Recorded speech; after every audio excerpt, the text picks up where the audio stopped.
My wife forced me to choose my career or my marriage, then ruined my promotion and planned to escape with a coworker. But my next move ended it. I, Larry, 32, male, am an industrial engineer out in Denver. For most of my life, I've been the guy who keeps things running smoothly. Machines, schedules, people. You'd think that kind of logic would protect me from chaos at home. Yeah, not exactly. Michaela, my wife, 29, female, freelance graphic designer, has always been the spontaneous one. I used to find that attractive, until spontaneous turned into strategic with selective honesty. We'd been married 3 years, no kids, just a small apartment we were about to trade for a house once my promotion came through. That promotion was the light at the end of a 5-year grind. Lately, though, things felt off. I'd walk into the living room and she'd slam her laptop shut like I'd caught her watching State Secrets. Her design calls suddenly required headphones and closed doors. She changed her phone passcode. When I asked about it, she gave me the classic, "Why don't you trust me?" a phrase that usually means, "You absolutely shouldn't." She started spending evenings scrolling through Zillow listings in other states. I figured it was just her creative brain wandering, until she said, Denver's too dry for me. I miss the rain. She's from Portland. I didn't think much of it until one night she finally decided to drop the act. It was a Tuesday. I'd just finished finalizing production timelines and was dead tired. I walked in, and she was sitting on the couch with that posture women get, right before delivering bad news. Arms crossed, one knee bouncing, eyes too calm. "Larry," she said, "we're moving to Portland." I laugh because that's not usually how marriage decisions are announced. "We're doing what now?" "To help my family," she replied. "My dad's been struggling since he lost his job, and they need me. If you don't come with me, this marriage is done." Just like that. No warm-up, no conversation, straight to emotional blackmail. I set my bag down and stared at her for a second. "You're saying if I don't uproot my career, we're done?" Her face didn't even twitch. "If you really loved me, this wouldn't be a question. Family comes first." There it was.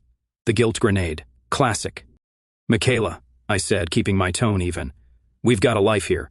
My promotion's 2 weeks away. We've been saving for a down payment. I can't just walk away from everything I've built." She tilted her head like I'd said something in another language. "Money isn't everything, Larry. You care more about a paycheck than your wife's family. There's this thing that happens when someone's so convinced they're right that logic just slides off them. You can either argue until you're blue in the face, or you can sit back and let them expose themselves. I chose option 2. "Okay," I said slowly. "So, let me get this straight. You want to leave Denver, where our entire life is, because your dad lost his job temporarily?" She folded her arms tighter. "It's not temporary. He's depressed. He needs emotional support. Does he need you specifically? Or would weekly calls and visits help?" Her lips pressed together. "If you can't understand the importance of being there for family, I don't know what to say." "Try honesty," I muttered. Her eyes narrowed. "Excuse me?" I shrugged. She glared like I'd insulted her ancestors. "You're unbelievable." "Probably," I said, "but I'm also not an idiot." The room went silent long enough for me to hear the fridge hum. She finally stood up, grabbed her phone and said, "I can't do this with you when you're like this." "When I'm like what?" "Rational." She stopped halfway to the hallway, turned around, her face cold. "You've made your choice by not agreeing to my ultimatum, by choosing your career over your wife." And that's when it clicked. She wasn't negotiating, she was setting a trap. No matter what I said, she'd already decided the answer. I watched her disappear into the bedroom and close the door, probably to message whoever she'd been talking to behind my back. I should have felt angry, but what I felt was something colder, clarity. She thought she could threaten me into submission. But here's the thing about engineers. We don't respond well to emotional manipulation. We fix systems, we solve problems. And right now, the problem was sitting in the next room pretending to be my wife. So I made a decision of my own. I wasn't moving to Portland. I wasn't abandoning my promotion. And I definitely wasn't going to keep pretending this was a marriage built on teamwork when she'd already started playing solo. When I walked into our bedroom later that night, she was pretending to sleep. I just looked at her for a second. This woman who used to make me laugh so easily, now lying there like a stranger, and I felt weirdly calm. If she wanted a test, she was about to get her results.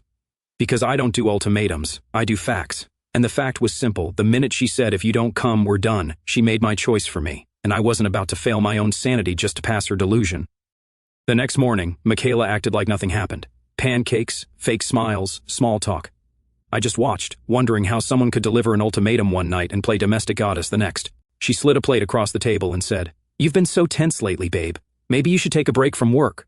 I stared at her for a second. You mean the job you want me to quit? She gave a light laugh. You're always twisting things. I'm just saying you're overworking yourself, right? Overworking myself toward the promotion she pretended didn't exist. Over the next few weeks, she started a full-blown emotional campaign. It was subtle at first, little digs that turned into daily routines. Every argument somehow circled back to me being a bad husband. She'd say things like, any real man would put his wife's family first, or you're supposed to be my partner, not my obstacle. When guilt didn't work fast enough, she upgraded to reinforcements, her parents.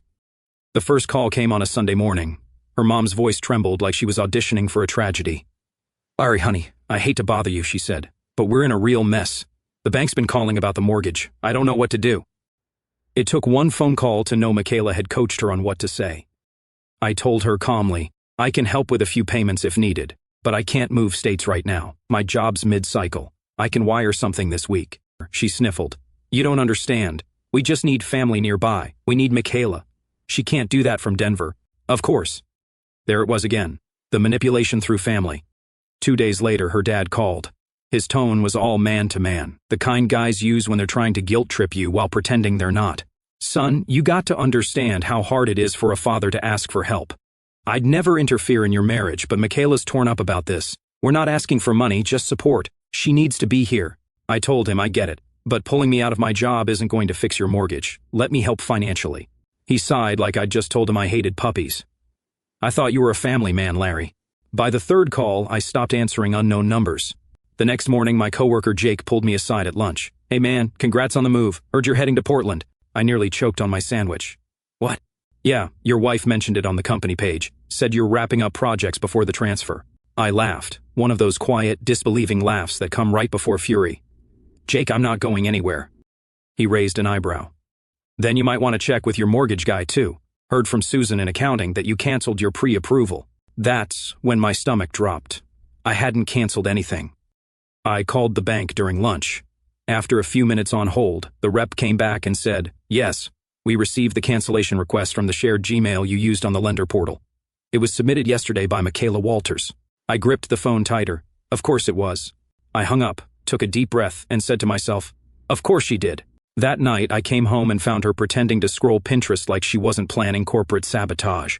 Michaela, I said casually, you canceled our mortgage pre-approval. She blinked twice, then smirked. Well, what's the point of buying a house in Denver if we're leaving? We're not leaving, I said. You're unbelievable, she said, shaking her head. You're seriously going to let a piece of paper come before your wife's happiness? I leaned against the counter. You mean the paper that took 3 months of paperwork and years of saving? Yeah, that one. She crossed her arms. You're making this harder than it needs to be. No, I said, you are. After she stormed off, I sat at my desk, opened my laptop, and started saving copies of everything. Emails, messages, bank confirmations, even screenshots of her Portland move posts. I didn't know what her endgame was, but I wasn't about to be the idiot husband who found out too late. Over the next week, I noticed her getting bolder. She started posting stories of us captioned with Larry, my soon-to-be Portland partner, like she was manifesting my consent. I stopped correcting her. Let her build her fantasy. The higher she climbed, the harder she'd fall. When she wasn't pretending we were moving, she was giving me silent treatment marathons. I stayed polite, calm, collected. I kept going to work, getting my projects done, keeping my head straight. By the end of the second week, she was frustrated that I wasn't breaking down. She wanted tears, panic, begging, something she could use to prove she still had control. Instead, all she got was a man quietly watching her lose credibility. One night she muttered, "You know, I thought marriage meant sacrifice." I looked up from my laptop and said, "It does. Just not one person sacrificing everything while the other one rehearses her exit." She didn't have a comeback for that.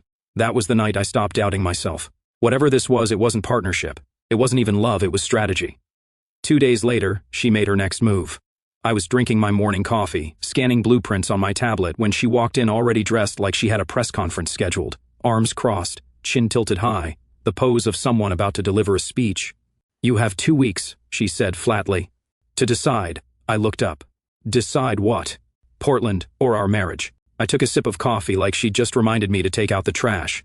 "That's cute," I said. "You rehearsed that?" Her eyes flared. "This isn't a joke, Larry. I'm serious.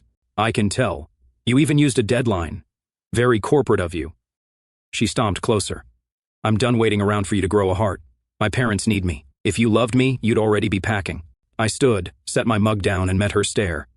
If you loved me, you'd stop turning our marriage into a negotiation. She scoffed, spun around, and slammed the bedroom door so hard the picture frames rattled.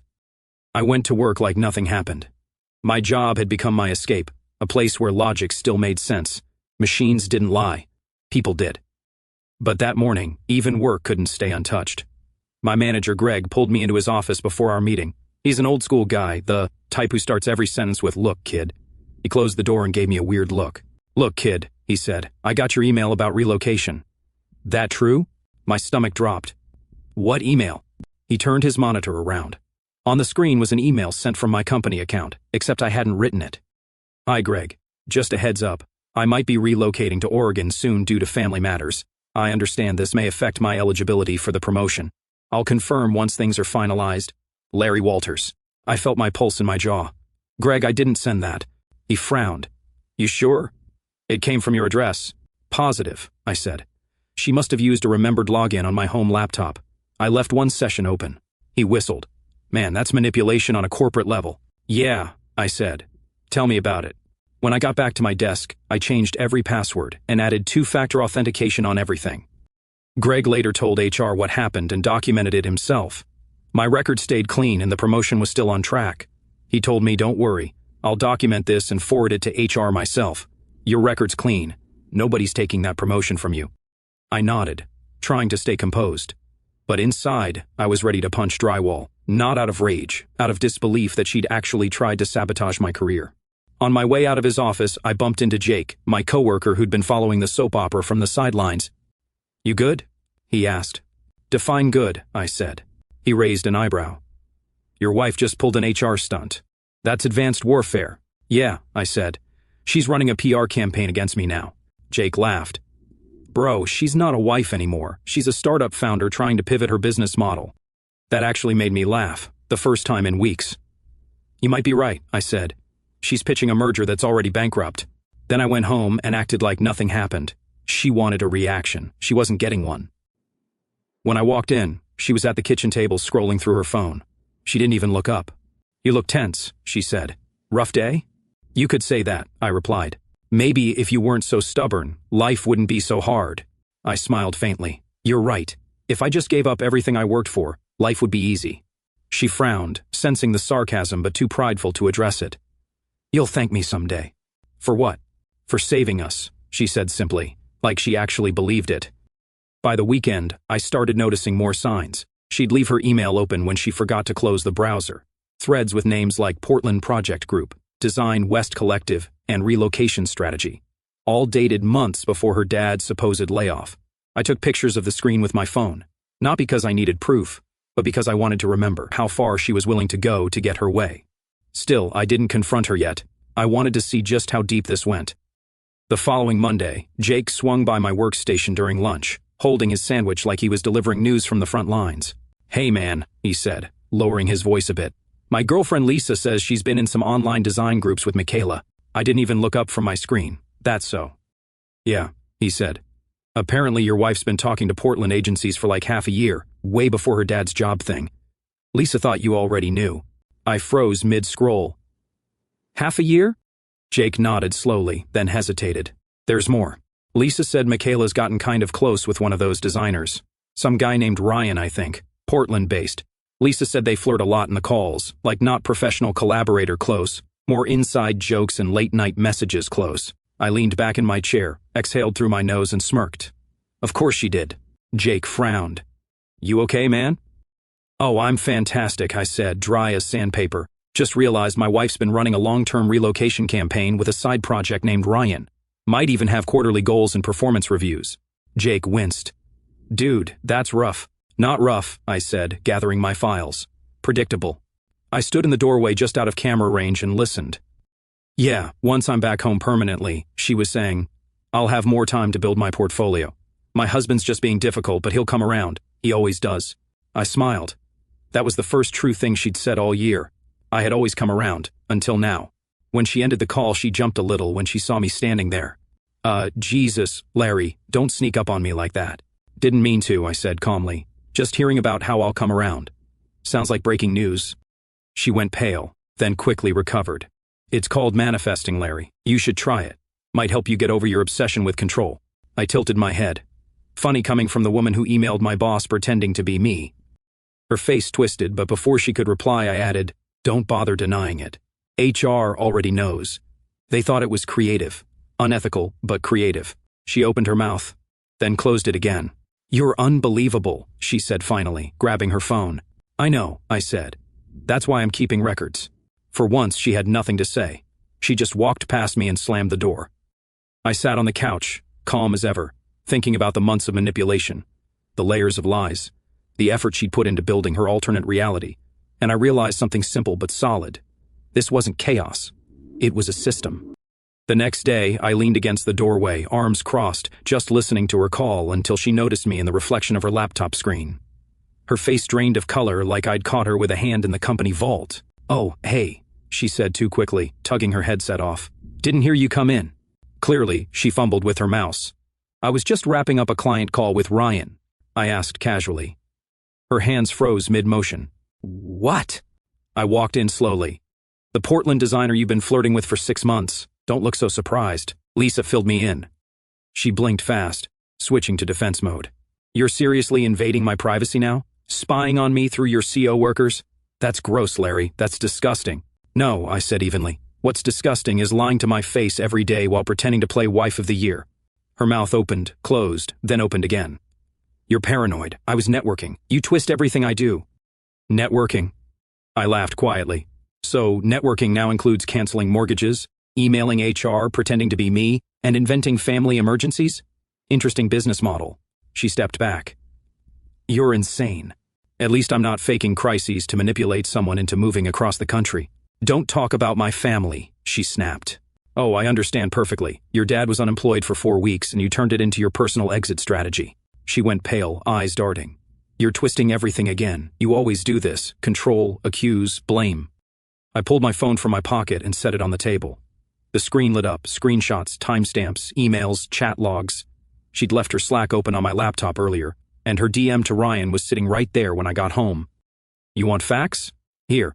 You canceled our mortgage from my email. You sent that HR message pretending to be me. You've been on Portland design calls since January, 4 months before your dad's layoff." She stared at the phone like it was a loaded weapon. "You even saved Ryan's number under a fake project name," I added. "You're sloppy for a designer." Her breathing quickened. "You went through my phone?" "Nope," I said calmly. "You went through my laptop first. I just got even." Her voice rose. "You're so ungrateful. Everything I did was to save this marriage." I looked her dead in the eye. "So flirting with Ryan was part of the marriage counseling?" That stopped her cold. For a split second, guilt flashed across her face, too quick for denial to follow. Then she laughed, a short, brittle sound. "Wow, you really think I'd cheat on you? You're unbelievable." "Yeah," I said. "You keep saying that, and I keep finding proof." Her hands trembled. "You don't know what you're talking about." "Sure I do," I said, pulling up one more screenshot. Her private message to Ryan: "Once I'm back in Portland, I'll finally be free from this." She stared at it, her mouth slightly open. "You were never planning to move with me," I said quietly. "You were planning to move from me." Her face twisted in frustration. "You don't get it, Larry. You were holding me back. I needed to build something real. My family needed me. You just wanted to stay in your little comfort bubble, playing factory man while everyone else was moving forward." "Forward?" I asked. "You mean lying your way into unemployment and calling it progress?" She picked up her phone like she might throw it, then put it down again, realizing that wouldn't help her case. Finally, she said it, the line that told me everything about who she truly was. "Fine. If you don't want to move, then give me money for flights. I still have things to take care of." I actually laughed this time. "You cheat, manipulate, and burn every bridge in sight, and your takeaway is asking for travel money?" She shrugged, defiant. "You owe me something after all this." I walked to the doorway, calm as ever. "You're right. I owe you one thing." She looked up hopefully. "What?" "Divorce papers." I met her eyes. "We're done here." Her jaw tightened. "You'll regret this." "I already do," I said, regretting not ending it earlier. Then I turned and walked out, leaving her standing in that office full of lies she'd built, surrounded by the echoes of her own arrogance.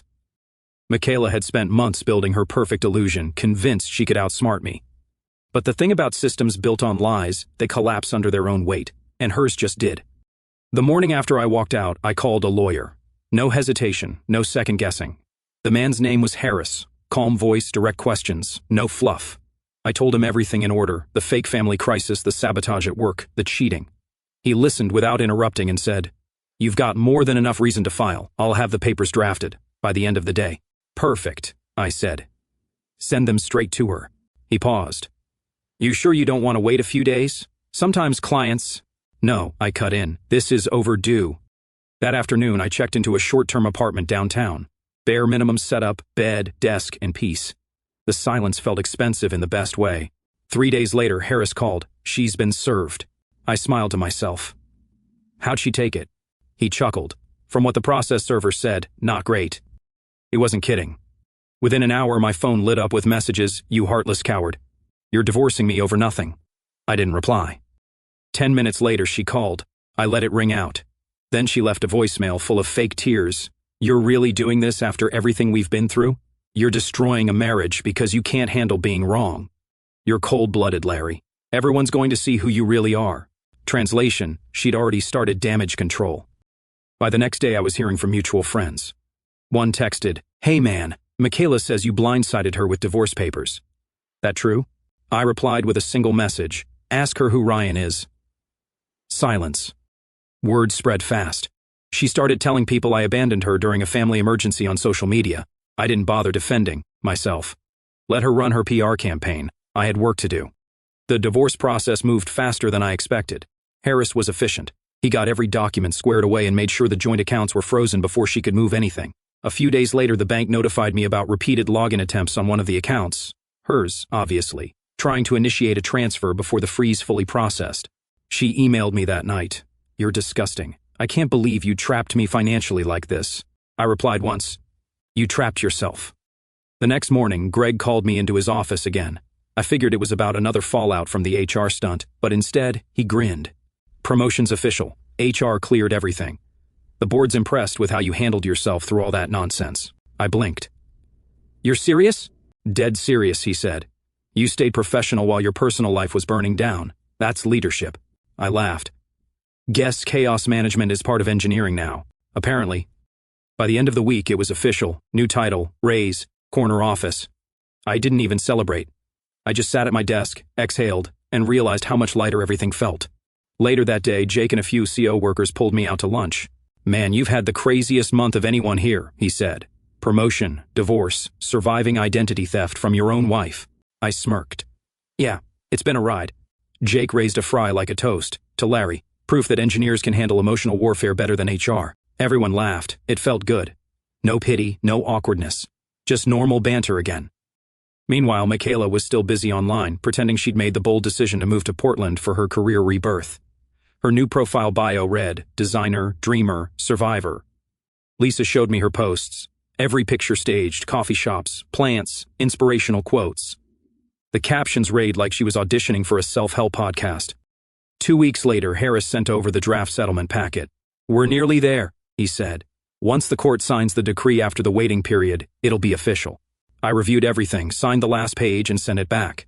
It wasn't final yet, but it already felt like freedom. 3 years of marriage reduced to a folder of PDFs, and somehow that felt fair. I packed up my old apartment that weekend. Everything she left behind went into one box labeled hers. I didn't even look inside. I dropped it at a donation center, signed the release, and drove away. When I got home, I took out my phone and scrolled through our old photos. Vacations, birthdays, the forced smiles. Every picture had the same pattern. Me holding the camera, her posing like she was in a movie about herself. I deleted them all. At work the next week, Greg stopped by my new office. "So, how's the single life?" "Quiet," I said, in a good way. He grinned. "Keep it that way. You're damn good at your job. Don't let anyone hijack that again." I nodded. Lesson learned. The last time I ever heard her name was through Lisa. Apparently, Michaela was telling everyone in Portland she left a toxic marriage to pursue her dreams. The irony almost made me laugh. But the truth? I didn't care anymore. For the first time in a long time, I didn't feel the urge to prove anything to her, or to anyone. I'd done what most people don't. I walked away with my dignity intact. I came home from work one night, dropped my bag, and sat on the couch. No noise, no tension, just the kind of silence that feels earned. The kind that means you made it through. And for the first time in years, I felt it. Peace. The real kind. The kind that comes when you stop folding to manipulation and start living for yourself. 2 months passed, and life felt good again. Work was steady. The air in my new place smelled like wood polish instead of tension, and the silence wasn't awkward anymore. It was peaceful. Then, one Monday morning, right after a meeting, my work phone buzzed with an unfamiliar number. I answered without thinking. "Larry, it's me." That voice froze me mid-sentence. "Michaela." She sounded small, shaky, like she'd just finished crying. I didn't say anything for a few seconds. "Please don't hang up," she said quickly. "I just need to talk." I leaned back in my chair. "You've got 1 minute." Her breath hitched.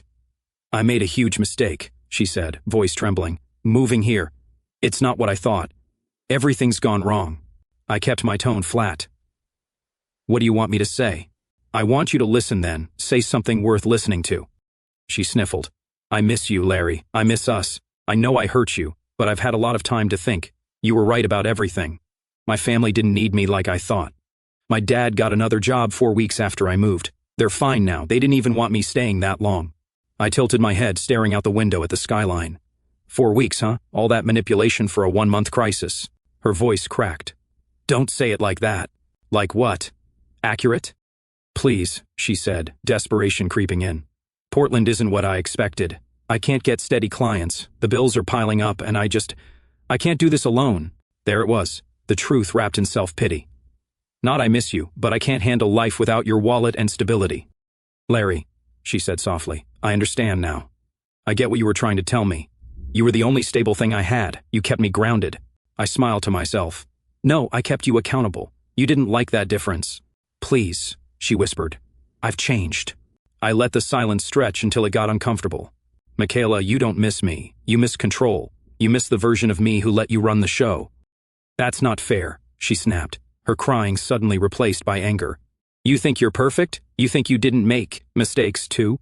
"I did," I said. "But mine weren't calculated." She went quiet for a long moment. "I just want another chance," she said finally, voice trembling again. "I'll move back. I'll prove I can be better." I checked the clock. "Your minute's up. Larry, please." Click.